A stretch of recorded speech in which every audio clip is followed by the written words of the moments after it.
Hey guys, I'm back. I have another fixed video. This one's all about Thor.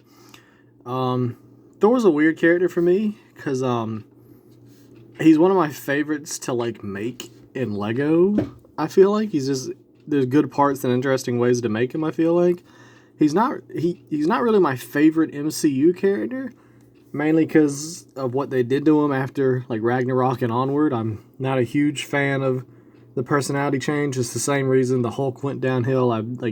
After Age of Ultron, the Hulk kind of went to shit. It's the same for Hulk. It's the same for Thor for me, kind of. But Thor's still really fun to make in Lego. So I might be wrong, but I don't think the title's actually clickbait, because I think this technically will account for every MCU Thor appearance for the most part. At least one appearance per movie he's in. So if we go off that, like I said, I'm going off memory. I didn't write a script. I didn't take notes. I'm just going off. I think this is all of them. So if we start with movie 1 Thor, the biggest problem with Thor minifigures is the hair color. They jump all over the place, so I tried to unify all of these. So the biggest thing I've done, get rid of Mjolnir, it's in the way. So this is movie 1 Thor, specifically from his coordination. So I got this bootleg helmet on him. I didn't erase the back print, so it's still there. But this is a really nice helmet. I got it off some, I don't even remember what website I got it off of. I just searched Lego Thor helmet and found it. So it's not official, but it's really nice. And I keep it on this figure. But this serves as Thor 1 / Avengers 1 Hulk. Thor. I added these red rubber band braces around his wrist to add that pop of color. And because he pretty much, technically he should have 2, but with how these work, it's just the 1. And then apologies for the sniffles, by the way. It's pollen season. It's the one thing that bothers me, my allergies. I'm going to sniffle probably. Sorry about that. I ordered these bootleg capes too from AliExpress. I think these actually come from Jane Foster Thor, but they're really nice. They're just hard plastic capes with a little, I don't know what you call them, grommets or whatever, but they match with these. So, and then the other thing I've done, I painted this head. You can actually see on the alternate head, there's the color it was, this, medium orange color. So I painted it dark tan, which is funny because in the first Thor movie, notoriously, Chris Hemsworth kind of looked weird as hell because they dyed his eyebrows. I think they dyed his beard too, but it's the eyebrows that do it. It's dyed really bright blonde, and it doesn't look right for the most part. So I kind of did ignore that and painted this dark tan just because dark tan was the color I wanted to be concise throughout all of these. And I'll go ahead and say it now. I've mentioned in other videos, fairly recent acquisition. The dark tan paint I'm using is it's not shut, I don't think. Or it won't let me shut it anymore, but it's this Citadel base Xandri dust. This is a color that matches Lego's dark tan pretty much perfectly. So any dark tan paint that I mentioned is using that. So there's Thor 1, Thor the first Thor. If we want to convert him to Avengers 1 Thor, basically I just add this hairpiece. Also, could just be Thor 1 Thor without the helmet. But so there's this Thor. You can actually see I used Ahsoka Tano hips right here for the continuation. And then these are Hermione boots that fit pretty well for him. I didn't remove the print because I like the light gray in there as well. But yeah, here's Avengers 1 and Thor 1 Thor. So, if we move on, I believe Thor's next appearance, canonically, is Thor 2nd Thor, Thor the Dark Thor. So here's that Thor, essentially. Technically, I interchange Thor the Dark Thor and Age of Ultron Thor. The outfits are extremely similar. The hairstyle is extremely similar. It's just a couple of color differences. I think there's some more gold in the outfit in Dark World. I actually really like this era of Thor outfit. It's probably my favorite, actually. So this is my stand-in for both of those movies, Age of Ultron and Thor 2nd Thor. Got some gauntlets on there, the same bootleg cape. I actually have the Age of Ultron torso print. I got a loincloth and a Cape Madness skirt. This hairpiece is also from a bootleg. It's actually a Thor 4 bootlegs. What was the fourth? Love and Thunder, the poopy one. It's from a figure from that movie, I think. Actually, I don't know. It's a bootleg. There's a version that comes on both. There's one from Ragnarok and one from War and Thunder. Either way, it's blonde. It's like this lighter tan. Thor's usually his beard is darker than his hair, though, so I didn't paint the hair. I left it the light blonde. But I did the same thing. This is actually the original Thor head from 2012. The one from like the original Quinjet and like Hulk Helicarrier set. And I did the same thing. I painted all the exposed orange hair dark tan because it just looks better. So yeah, there's the next two Thor appearances accounted for. Thor the Dark World and Age of Ultron. What was next? I guess Ragnarok was next.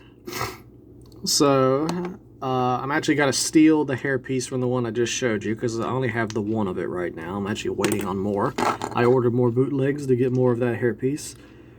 So, if we change gears, here is probably my second favorite Thor outfit. The road-worn Thor, they call it, from Ragnarok, from the start of Ragnarok. And so basically, same gist, official head, because it's already, this one fits because this is where he starts getting goofy, or goofier. Same hairpiece I just showed you. But I took the official body, and I painted a waist cape to match the gunmetal of this torso, and I added the brown loincloth that he has. And then I threw on these bootlegs with the dark brown boots and the black uppers. And then this is a bootleg dark red cape. The cape that came on the official minifigure is nice, but I wanted this dark red one because it fits better. But yeah, that's honestly not much else to say about this one. I love this outfit. I like the cape, the loincloth and all on this one. I think it works well. Well, he can actually stay over there. It's fine. So then I believe Thor's next appearance would be Infinity War. So that's when he gets his makeover and starts to kind of look like this. The black outfit with the dark chainmail. These gauntlets are also from like bootleg Batman. They're really nice. I have a bunch of them, so got them off AliExpress as well. So here's actually I need to pick him up again. Where'd he go? He's off. I'm looking through my phone. I don't know where he is. There he is. Oh my god. There. So it's actually the same exact head. I took the official head and I basically painted a frown onto this one. You know, I just changed the expression. Brassed some of it off, repainted it. Because Thor's kind of somber in Infinity War, especially. And I gave him this hairpiece. Thor's hair is really dark in Infinity War for some reason. It's almost like dark brown. It's really different compared to the rest of the movies. I still kept with the dark tan because it just fits the best, I think, especially with the official heads. But he does very weirdly have dark brown hair in that movie. I guess it's because that's when it was cut and it was growing back in dark. The roots were darker. I'm not sure the reasoning, but so I can actually take this Thor that I just showed you, and we can convert it again.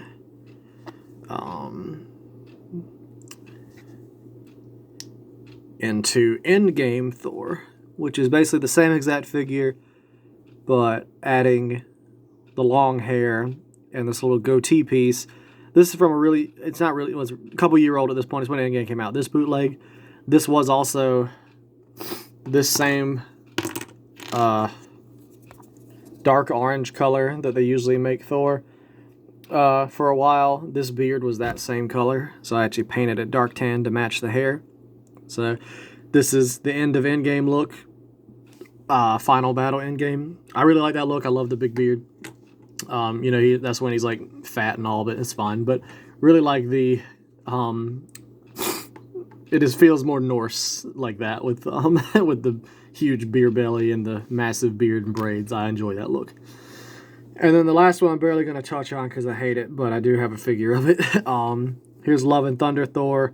It is really just the official figure with gold arms, these brick forged blue gauntlets, and then one of these other capes I mentioned. This one actually has the black filled in on the grommet to match this torso, because this actually came from a Love and Thunder Thor.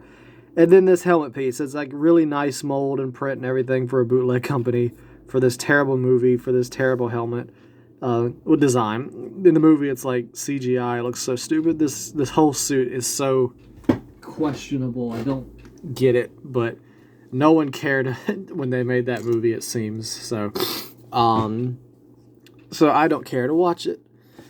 But there's Thor from that. I'm going to throw a couple of these in here because thumbnail. Actually, no, I'm going to make a thumbnail. This is a fixed video. I'm going to make one. I don't know what I'm going to do yet. I don't have a joke thought up for this one yet, but there's a couple of Thors lined up. So this one went on for a while just because I'm rambling and there's a bunch to show technically, but also I have a bunch of, I haven't shown it, but here's Stormbreaker. This is a completely bootleg AliExpress piece. I have a couple of Mjolnirs with custom handles on these metallic bootleg ones that I drilled in and glued in. So here's an official Mjolnir with a brown handle, just light gray. So most of these have an accessory to hold. It's just I didn't have them in his hand in these videos because it's easier to show. But thank you for watching. This is a pretty tame video. I mean, fixed video. I said most of this involved hair and beard, changing the colors of those. So I had to think about that. But that might be every Thor appearance. That's Thor 1 all the way to Love and Thunder. So, yeah. Let me know what you think. I'll make more at some point. And thanks for watching.